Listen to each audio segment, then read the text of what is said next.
Hi friends, இன்றைக்கி saree பல்லு pleat எப்படி எடுக்கிறதுன்னு பார்க்கலாம்.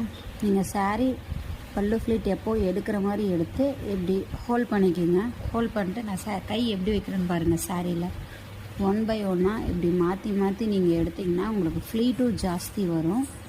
அதே மாதிரி அன்ஈவனாக இருக்காது, நீட்டாக இருக்கும்.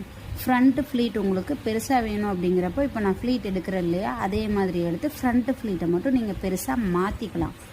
இந்த மாதிரி நீங்கள் எடுத்து தேய்ச்சி விட்டுருங்க. எத்தனை ஃப்ளீட் இருக்குதுன்னு பாருங்களேன். இதில் கிட்டத்தட்ட எனக்கு தெரிஞ்சு 7 ஃப்ளீட்ஸ்க்கு மேலே இருக்கும். நீட்டாக இருக்கும். அதை எடுத்துகிட்டு மறுபடியும் இப்படி ஹோல்ட் பண்ணிக்கோங்க.